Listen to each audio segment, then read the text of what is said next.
Update naman tayo sa lagay ng panahon mula sa ating ka-weather, BNC resident meteorologist Benison Estareja. Benison? Magandang gabi, Miss Ivy. Ganyan din sa ating mga taga-subaybay. Sa ngayon, patuloy ang mga pagulan sa malaking bahagi ng Luzon and Visayas dahil pa rin po sa hanging habagat or southwest monsoon. So hindi ito directly galing sa mga bagyo na minomonitor natin sa labas ng Philippine Area of Responsibility.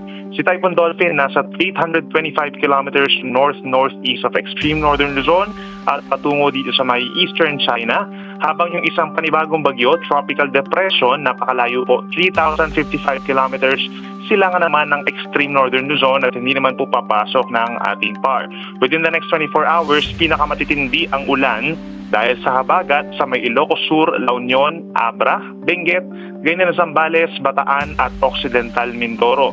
Habang pabugso-bugso din po ang malalakas na ulan within 24 hours dahil sa habagat over Ilocos Norte, Pangasinan, Apayao, Kalinga, Mountain Province at Ifugao, ganyan din sa Nueva Vizcaya, Tarlac, Nueva Ecija, Pampanga, Bulacan, Metro Manila, ganyan din sa Rizal, Cavite, Batangas, Oriental Mindoro at Antique. So mataas po ang tsansa sa lahat ng nabanggit na probinsya na magtataas tayo ng mga rainfall advisories and heavy rainfall warnings pa rin hanggang bukas. At mataas pa rin po ang banta ng mga pagbaha sa mga low-lying areas at yung mga malapit sa ilog, pagbuho din ng lupa, mataas din ang tsansa sa mga bulubundukin na lugar.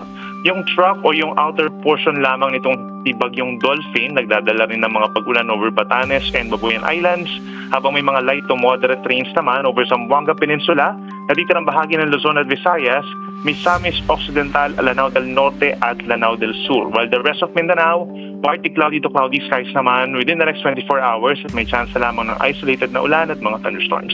Yan muna napapanahong balita mula dito sa Pag-asa. Balik po sa inyo, Ivy. Mag-ingat po tayong lahat at maraming salamat sa weather update, BNC resident meteorologist Benison Estareja.